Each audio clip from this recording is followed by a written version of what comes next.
សូមបងប្អូនប្រកបដោយព្រះគុណតាមរយៈការសញ្ជកិច្ចព្រះបន្ទូលនៅថ្ងៃនេះនៅក្នុងលោកុបាទជំពូក 2 ខ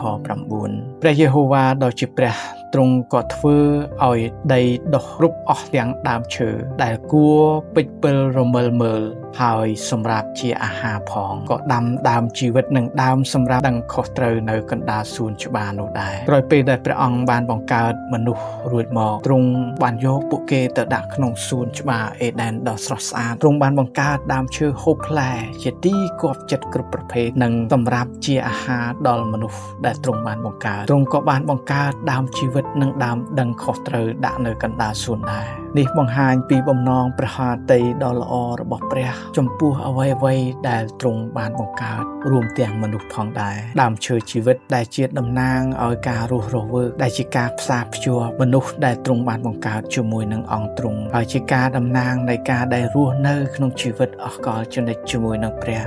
ហើយនៅក្បែរដើមជីវិតនោះដែរក៏មានដើមដឹងខុសត្រូវដែលព្រះអង្គបានបង្កើតនេះបង្ហាញថាព្រះអង្គបានបង្កើតជម្រើសដល់មនុស្សព្រះអង្គបានបង្កើតឆន្ទៈសេរីដល់ពួកគេនៅក្នុងការជ្រើសរើសអ្វីមួយពួកគេមានសេរីភាពក្នុងការជ្រើសរើសអ្វីមួយហើយក៏ត្រូវទទួលខុសត្រូវចំពោះជម្រើសរបស់ខ្លួនផងដែរបងប្អូនហើយយើងទទួលបានកាដូនៃជីវិតប៉ុន្តែយើងក៏ទទួលបាននៅអំណាចនៃការជ្រើសរើសដែលព្រះអង្គបានប្រទានឲ្យយើងដែរចូលបងប្អូនចាំថារាល់ជម្រើសតែងតែផ្ដល់នៅលទ្ធផលអ្វីមួយតែងតែផ្ដល់នៅការទទួលខុសត្រូវចំពោះជម្រើសរបស់យើងបើអ្នកជ្រើសរើសធ្វើល្អតាមបំណងព្រះハតីព្រះនោះអ្នកនឹងទទួលបានព្រះពរតាមបំណងព្រះハតីព្រះដែរតែបើអ្នកជ្រើសរើសធ្វើតាមបំណងចិត្តរបស់ខ្លួននោះលទ្ធផលក៏ទទួលបានតាមបំណងចិត្តនិងការវិនិច្ឆ័យរបស់ខ្លួនដែរព្រះផ្ដល់នៅសេរីភាពនៅក្នុងការជ្រើសរើសសម្រាប់អ្នករាល់គ្នាទោះបីជាអ្នករាល់គ្នាបានសម្រេចចិត្តមិនធ្វើតាមបំណងព្រះハតីទ្រង់ឬក៏ធ្វើតាមបំណងព្រះハតីរបស់ទ្រង់ក៏ដោយទ្រង់នៅតែប្រទាននៅសេរីភាពនៃការសម្រេចចិត្តដល់អ្នករាល់គ្នាភាពស្រស់ស្អាតនៃជីវិតរបស់មនុស្សម្នាក់ៗគឺស្ថិតនៅត្រង់សេរីភាពនៃការជ្រើសរើសនេះហើយសេរីភាពនៃការជ្រើសរើសនេះហើយដែលជាភាពល្អឥតខ្ចោះដែលព្រះបានបង្កើតមនុស្សមកដូច្នេះនៅថ្ងៃនេះចូលចងចាំថា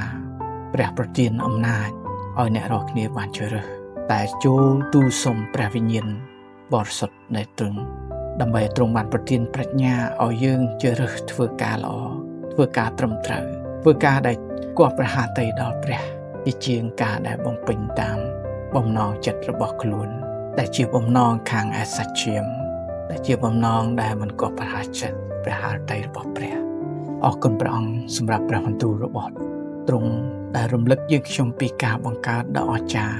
ដែលទ្រង់បានប្រទានដល់យើងខ្ញុំមានឆន្ទៈសេរីមានការជ្រើសរើសដោយសេរីនៅពេលដែលព្រះអង្គបានបង្កើតដើមនៃជីវិតនិងដើមឈើដឹងខុសត្រូវនៅកណ្ដាលសួនព្រះអង្គចង់បង្កើតព្រះអង្គចង់រំលឹកដល់យើងខ្ញុំពីសេចក្តីស្រឡាញ់របស់ទ្រង់ពីការ